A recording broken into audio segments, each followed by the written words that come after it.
Hello everyone. कैसे हो आप लोग यार? आई होप सब बढ़िया होगा और सब मज़े में होगा, होना भी चाहिए, क्यों ना हो। क्या इंग्लिश इम्पोर्टेंट है? क्वेश्चन बहुत सा बड़ा क्वेश्चन रहता है in as a software engineer. Because हम ये सोचते हैं कि हम तो सॉफ्टवेयर इंजीनियर हैं, हमें इंग्लिश की ज़रूरत है या नहीं। काफ़ी कन्फ्यूज़न रहती है, और कन्फ्यूज़न है तभी तो आप यहाँ पे जाए। तो आज के इस वीडियो में मैं ये सारी कन्फ्यूजन्स को दूर करूँगा, और उसके साथ-साथ ना केवल उस इन कन्फ्यूजन्स को दूर करूँगा, उसके साथ-साथ मैं बताऊँगा कि आप कैसे इंग्लिश सीख सकते हो और इंग्लिश कैसे इम्प्रूव करें, कैसे आप कहाँ से और कैसे सीख सकती हो। तो लेट्स बिगिन, शुरू करते हैं। फर्स्ट ऑफ ऑल, क्या इंग्लिश इम्पोर्टेंट है? तो गाइस इसका सिर्फ वन वर्ड आंसर दूँगा मैं, हाँ, इम्पोर्टेंट है।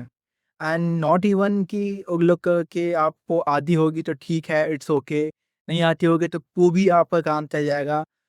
To be honestly guys, important है और आनी ही चाहिए। अब ये नहीं कि यार आप ये सुन के आप कट कर दे वीडियो को, एंड आप ये सोचे कि ये मैं मेरे से ना हो पाएगा, नहीं, आप आगे देखें और आगे मैं जो बता रहा हूँ उसको आप गौर से सुनें। और मैं ही नहीं कह रहा कि हम किसी को फॉलो करें, बट अपना एक पाथ, अपना एक डिसीजन लें, ताकि नो आप भी इंग्लिश सीख पाएँ थे।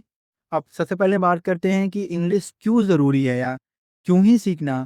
हम तो हम अगर सॉफ्टवेयर इंजीनियर बनते हैं, और अगर हम आईटी कंपनी जाते हैं या किसी कंपनी जाके, तो हम तो कोड करेंगे, हम तो मशीन पे बैठेंगे, हम हमारा रोल फ्रंट एंड का होगा, बैक एंड होगा, हम क्यों सीखें यार? हमें तो कोडिंग आनी चाहिए, हमें टीएस आना चाहिए, हमें टेक्नोलॉजी आनी चाहिए, हमें इंग्लिश आना क्यों ज़रूरी है? हमें हिंदी तो आती है।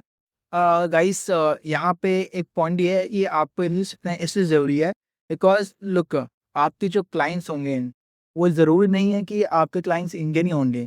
And specially in India 90% clients जो हैं वो फॉरेन क्लाइंट्स होते हैं। 90% क्लाइंट्स गाइस, 90% क्लाइंट, क्योंकि ये एक छोटा-मोटा नंबर नहीं है, काफ़ी बड़ा नंबर है।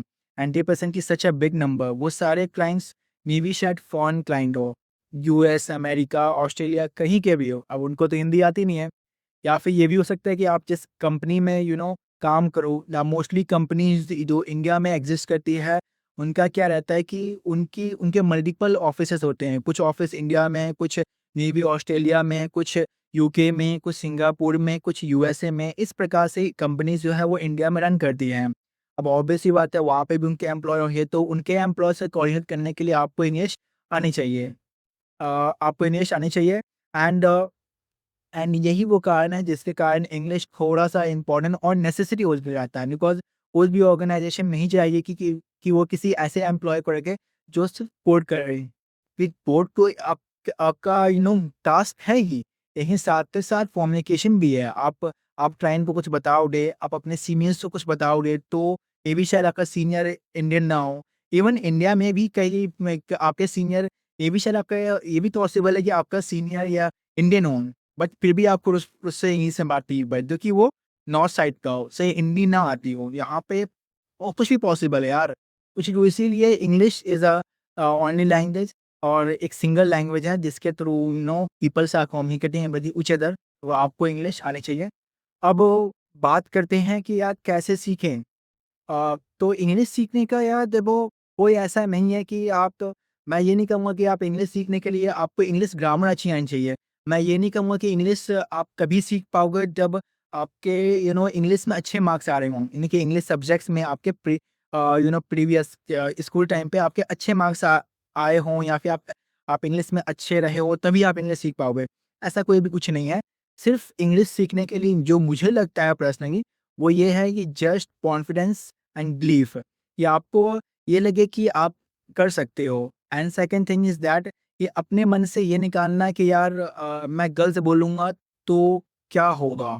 लोग हँसेंगे मेरे पे, ये चीज़ निकालना। और वो ये चीज़ कब निकलेगी?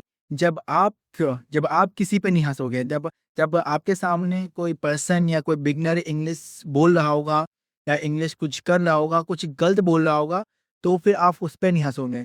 तो ये बिलीफ रखो, ये आप सिचुएशन निकाल लो कि आप इंग्लिश कैसे सीखोगे? नहीं, आप सीख सकते हो। अगर मैं सीख सकता हूँ, तो डेफ़िनिटली आप भी सीख सकते हो। बस इतना ही नहीं। तो काफ़ी मतलब कि काफ़ी सुनने में काफ़ी वियर्ड लग रहा होगा ना यार, ये नया बोल रहा हूँ पर, लेकिन इंग्लिश सीखने के लिए जस्ट आप बिलीव रखो, बस इतना ही। लोग तो बोलते हैं ग्रामर सीखो, लोग बोलते हैं इंग्लिश मूवी देखो, लोग बोलते हैं ये करो वो करो। मैं बोल रहा हूँ कि जस्ट आप हेसिटेशन उतारो, पहला काम ये करो।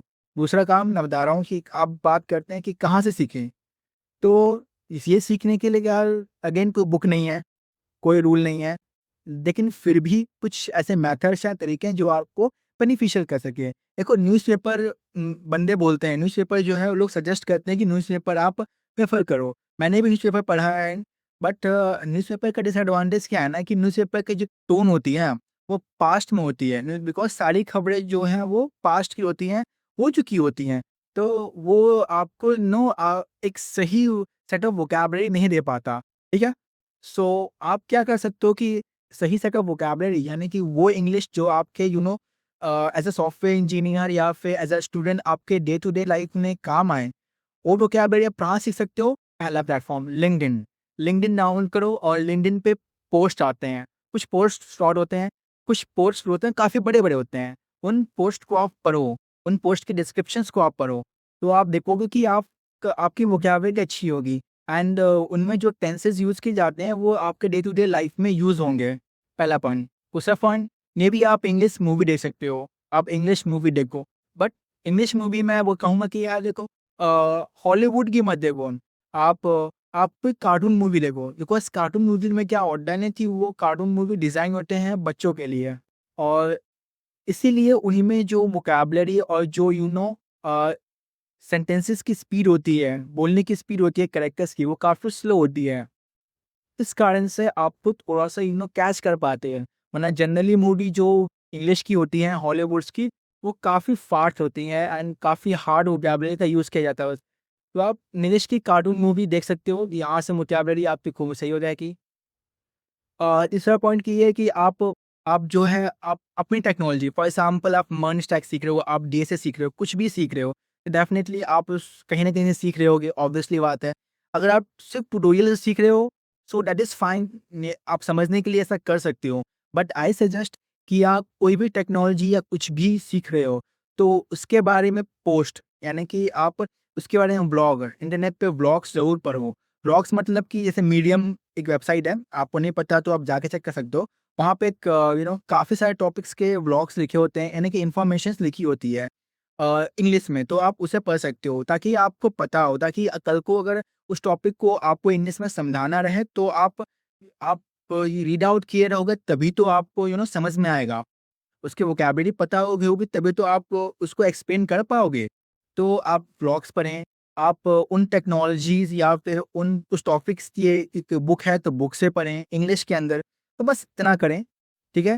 एंड सबसे पहली बात ही कॉन्फिडेंस रखें अपने आप पे, और हो सके तो ज़्यादा से ज़्यादा पार्टिसिपेट करें इवेंट्स के अंदर, सेमिनार के अंदर, एंड वहाँ पे ट्राई करें। देखो आप एकदम से सोचोगे कि आप सेमिनार या इवेंट्स में फ्लुएंट इंग्लिश बोल दो, that is not possible. English बोलो, दैट्स मीन कि आप हिंदी और इंग्लिश मिला के बोलो, ओके? एंड चीज़ों को मोटिवेटेड रहो हमेशा, चाहे कोई कुछ भी हँसे, कुछ भी करे, खुद पे रखो यार, नहीं मेरे को बोलना है, मेरे को करना है, तो करना है, that is final. And believe me, आप अगर आपने अपने बीटेक में ये सब कर लिया, तो डेफिनिटली आप 3 साल बाद या 4 साल बाद या इवन इफ साल भर बाद भी आप काफ़ी सही फ़ील करोगे, काफ़ी इम्पोर्टेंट फ़ील करोगे, एंड ये इंटरव्यू में ये नहीं रहेगा कि यार इंग्लिश का फ़ियर नहीं रहेगा, बिलीव गाइस। और बिलीव मी गाइस, अगर इंटरव्यू में अगर गलती से भी आपका इंग्लिश का फ़ियर है, तो बाय गाइस आप बहुत परेशान करते हो यार, बहुत बड़ी ट्रबल में हो। बिकॉज़ वो इंटरव्यू में एक तो ये आता है कि यार टेक्निकल प्रॉब्लम्स, टेक्निकल आंसर देना। अगर आप इसके साथ-साथ इंग्लिश का फ़ियर इस make make you in more trouble, आपको और दिक्कत में डाल सकता है यार। आप तो पहले सबसे पहले डरे रहोगे कि यार मैं इंग्लिश में कैसे बात करूँ उससे? इससे पहली बार को आप उससे डरे रहोगे, और ये मैं इंग्लिश में कैसे रिस्पॉन्स करूँ उसका? ये सब है।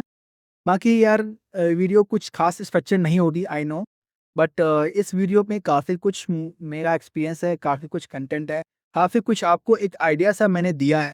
ये नहीं कह रहा कि आप इसे ही फॉलो करो, बट मैंने एक आइडिया सा दिया है, एंड आई होप कि ये आइडिया आपको आपकी हेल्प करे। अगर ये आइडिया आपकी हेल्प कर रहा होगा यार, प्लीज़ इसको आप लाइक करें। ताकि यार मैं तुम्हें अच्छे लगे। और अपनी आपको आप तो सजेशन है, कोई आपका कमेंट है, कुछ भी है आपका, तो आप उसे कमेंट आउट करें, मैं ज़रूर उस पर रिप्लाई करूँगा। एंड अगर आपको मेरी आपको मेरा बताने का तरीका या फिर लगे कि यार मैं सही चीज़ बताता हूँ, तो प्लीज़ आप चैनल को सब्सक्राइब करें, ताकि आने वाली वीडियो अब प्रीवियस वीडियो सभी आपको देख पाए। सो बाय गाइस, तब तक के लिए गुड बाय और अपना बहुत ध्यान रखें। Thank you.